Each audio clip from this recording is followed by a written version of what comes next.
Ito ay karugtong ng pangalawang bahagi natin ng pagtalakay ng piyesang semiconductor.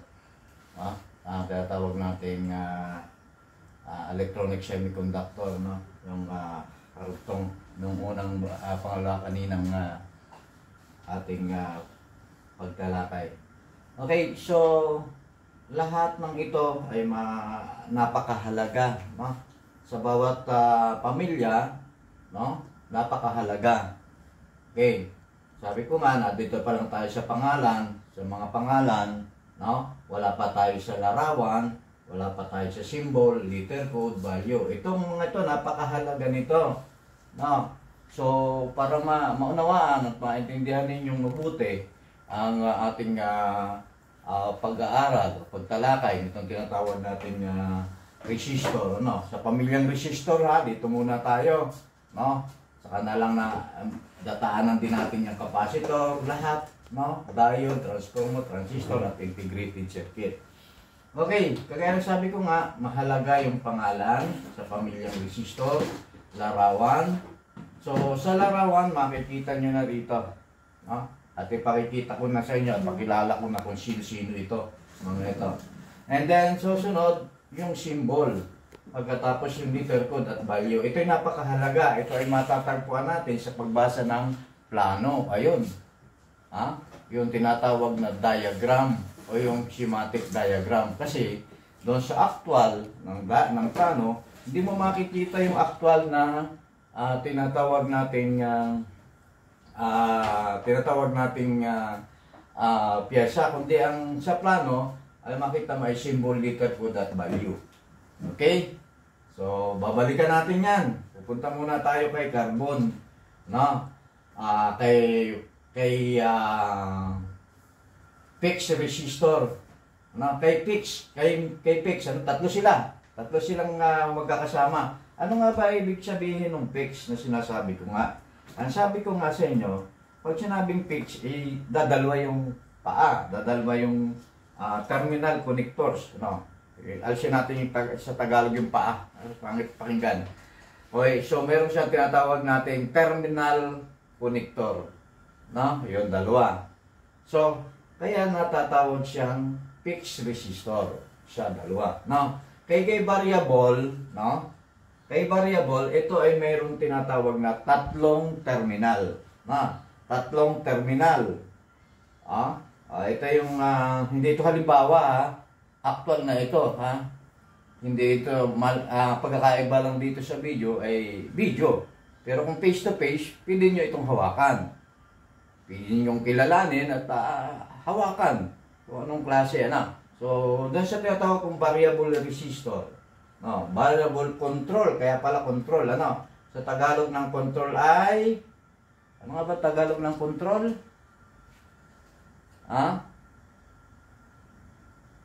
Direkta natin sa tinatawag nating control, yung tinatawag nating direkta natin sa radio, yung tinatawag na volume control, no? Volume control. So meron siyang tatlong terminal connector. Alisin natin salitang word na paa, alisin natin. Meron siyang tatlo, no? Okay, babalikan natin 'yan.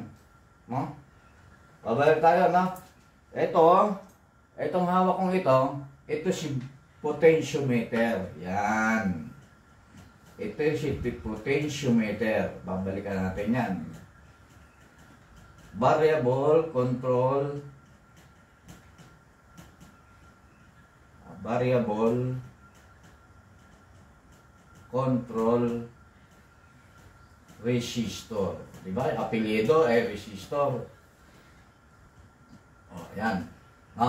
Ito yung hawak kong ito, nakikita ba niyo? Ito. Yung tatlo siyang paa, o tatlong terminal, Okay, so babalikan natin yan, sumunod, mayroon din tatlong terminal. Itong hawak kong isa, ang tawag naman ito, magkaiba si potentiometer, at saka si trimmer ay magkaiba.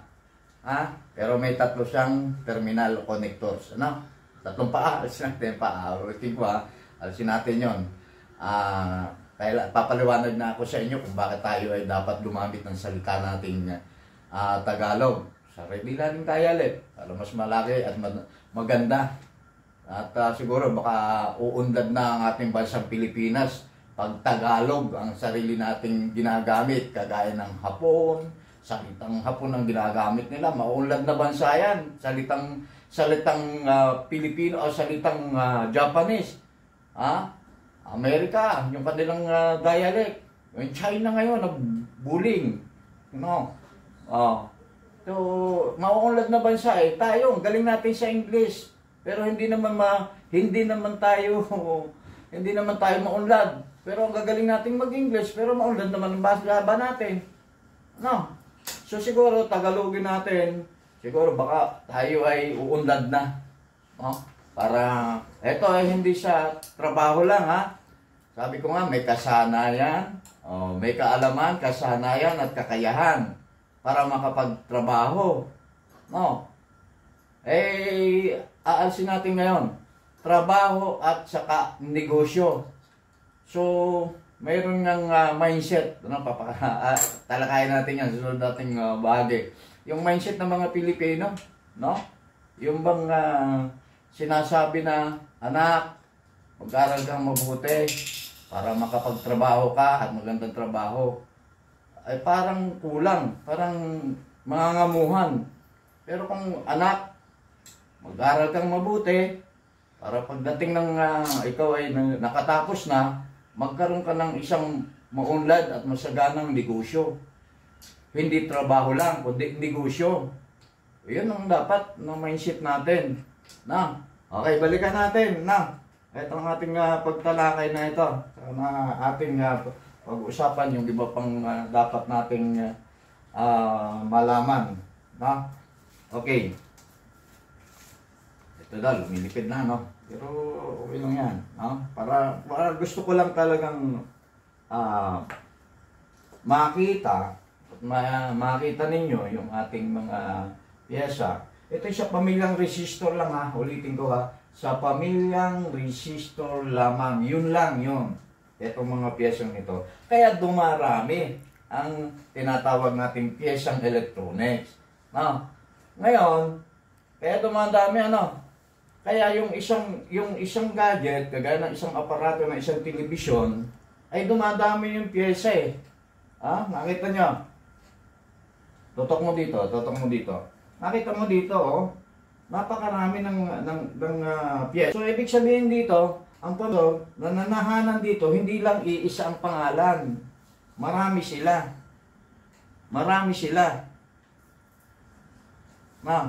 Yung tinatawag. Tuloy natin ang ating pagtalakay. Okay. Ang napakahalaga dito, ito lang naman si carbon ang medyo may kahirapan.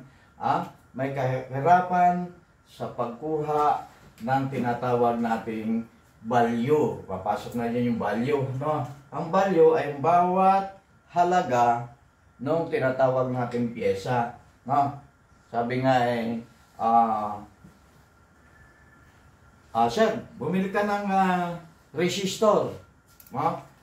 So, pag sinabing resistor, ang alamin mo, siyempre, alamin mo, pangalan. Larawan. Di siyempre, makikita mo na sa actual. Makikita mo na yung pinakalarawan. Nag-iisa naman hindi naman pwedeng magkamukha si variable at saka si carbon Pagkatapos, dito napapasok yung symbol. Pero sa pagbili ng pyesa, mayroon ding nagtatanong kung ano yung mga symbol. Kasi mayroon na papasok ditong fix. Ibang symbol niyan. Ang symbol ng carbon resistor, ito sabi ko parang lagari, symbol yan. Yan. Dalawang terminal, terminal 1, terminal 2, terminal connection. Okay, dito papasok yung letter code. Okay, yung letter code R. Nag-uumpisa sa letrang R. Okay. Pag makikita natin yan, No, itong symbol, ito na, symbol, letter code, makikita natin yan dito sa tinatawag nating board. Ang board na ito ay isang pyesa ng computer. No, isang pyesa ng computer na tinatawag nating sound card, isang cardboard. No, mapapansin ninyo dito, meron yang letrang R, yung carbon resistor, ayun. Yun, yung carbon resistor na yon. May letrang R. At ang nakalagay doon sa R na yon, kung nabasa ninyo diyan, basa ba, Krisa? Basa? Kita ba yung yung R43? Medyo. Ha? Kita na nila, nakita kung mapapanood nila. O, R43. O, ano ibig sabihin?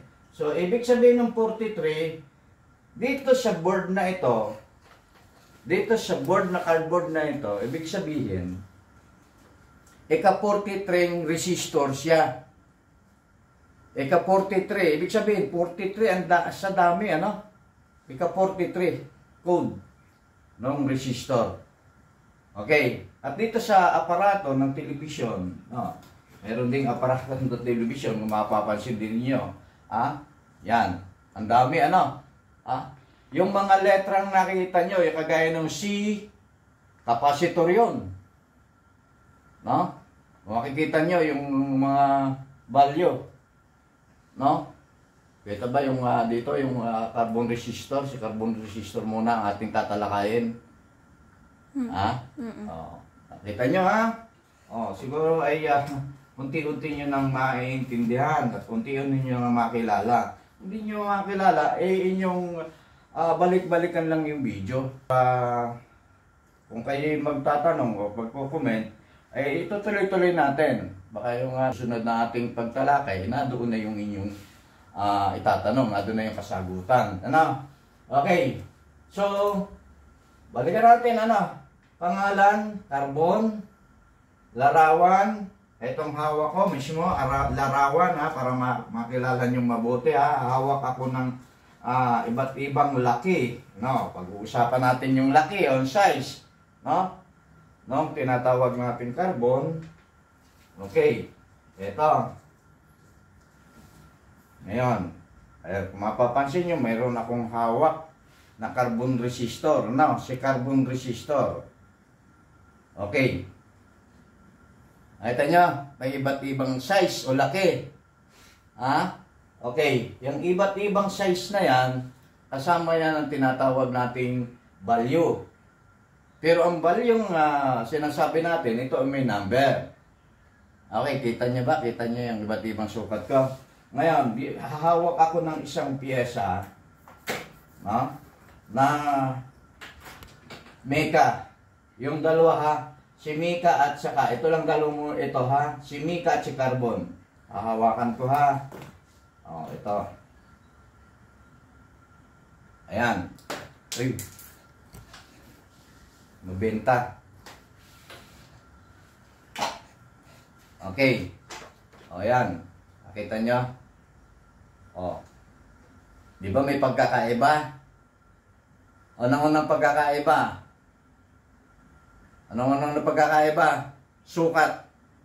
Yung size. Pangalawa, si Meka may number na. Kita yung number? Tapos itong si Wyron, si Carbon, kulay lang. Kulay lang. So yung kulay na yan, ang susunod natin pagtalakay. Maya-maya, kung ano ibig sabihin, paano natin malagyan ng number ito. Okay. So, nakita nyo na, Okay. Ituloy ko na yung sukat, Yung sukat ay tinatawag na W. Ang sukat ay yung tinatawag na watt. Yan. Watt. Double T. Ito yung size. Sa English, sukat nung laki. Nung tinatawag nating resistor.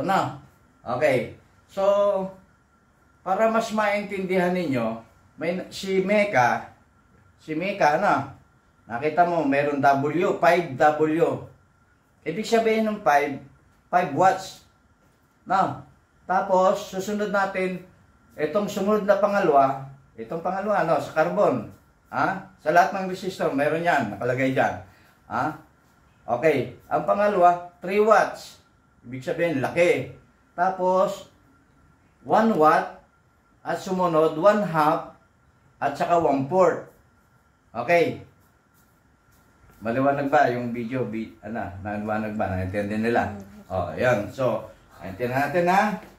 Ayan na. Ano nga ang kukunin naman natin dito? Kaya sa dalawa, si carbon ay kulay, si Mecca ay number na, may numero na. Si Mecca may numero na. Samantala si carbon kulay lang.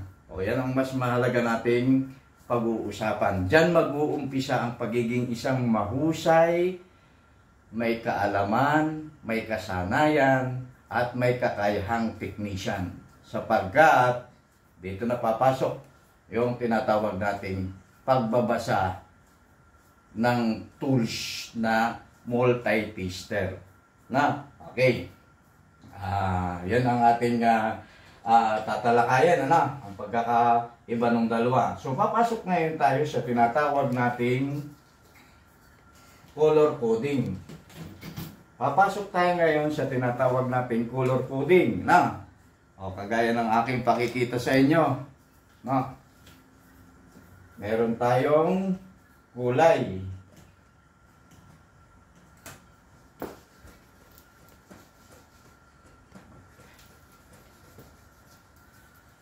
Ito